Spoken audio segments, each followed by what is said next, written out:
it's been really difficult as, you know, our whole industry just came to a stop mid-March last year. Whilst people can't gather, there can't be any concerts or large events. We're all, or most of the people in the industry are self-employed, so there's been no help from anybody until the charity came along and did its bit. You know, we don't have any furlough. We don't have anybody to pay us. If we don't work, we don't earn. If we don't earn, we don't eat. And Rob, unlike the artists who sort of could move their skill online, roadies simply can't do that, can they?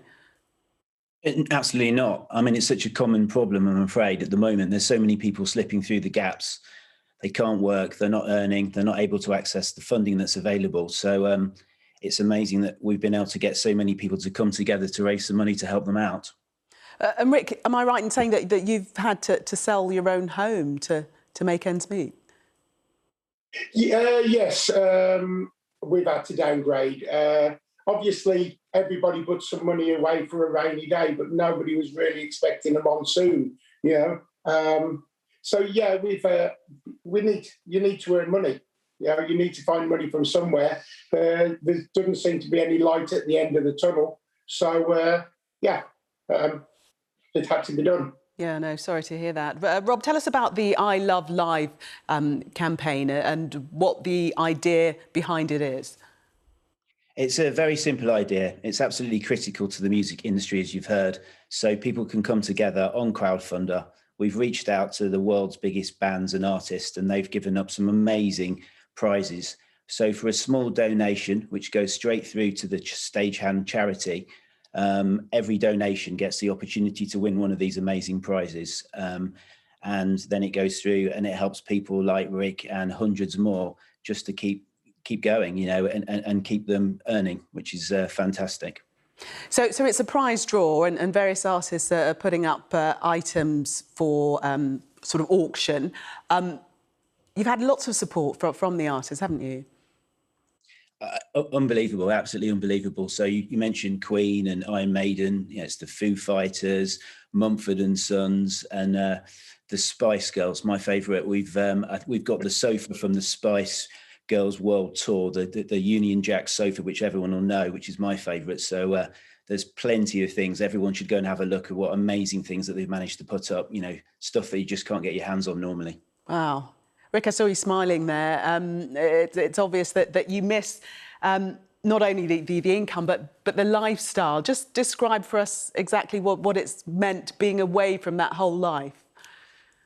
It's been quite surreal, really, spending so much time at home. I'm married with children, and although it's been great to be spending time with them, they're used to me being away. I'm used to getting aeroplanes around the world and travelling to different countries. And obviously, the money is the main thing we do. We all do this as a living, so hope to earn money. Rob, how do you see the future? I know it's very difficult to look ahead, but do you see the live music events industry returning as it previously was, or how might it be different in the future to survive?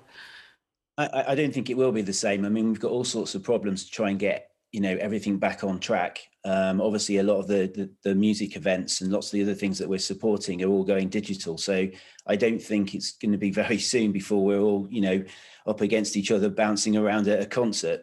So I think we've got a real challenge on our hands to try and get everything back in. But one of the things that's really important is that the sort of mental health of the country needs things like music. It needs entertainment. We need to be doing fun things, and anything we can do to try and help that is great. So if we can keep the whole thing going until we get to that moment where we can see the light at the end of the tunnel, then that's fantastic.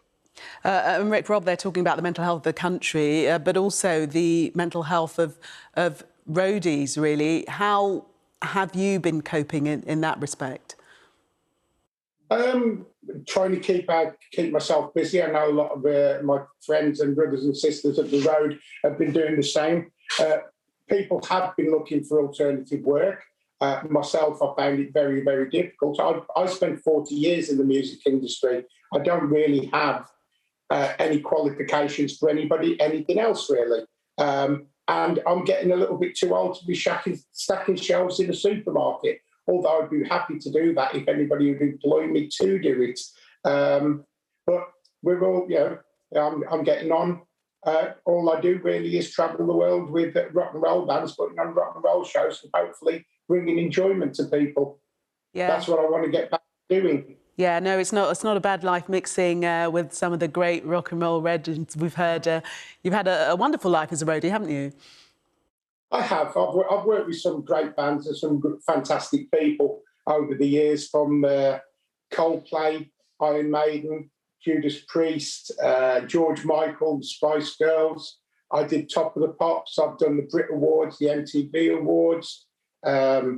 We did the opening of the Channel Tunnel, Greenwich Millennium, Net Aid at Wembley, the Nelson Mandela. That's enough name dropping. So many things. That's enough name dropping. You've impressed me. You've impressed me.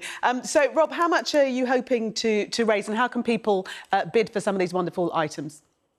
Well, we've raised over £600,000 already, which is fantastic. There's a long, long way to go. If people want to help out, it's just a small donation. £5 gets you into the prize draws. They can go to crowdfunder.co.uk and look for ILoveLive, and I'm sure they'll find some amazing things. So they're making a great gesture, and there's a chance to win something really fabulous from their favourite bands and artists. Brilliant. Hope you raise lots of money. Rick and Rob, thank you both for speaking to us this morning. Thank you.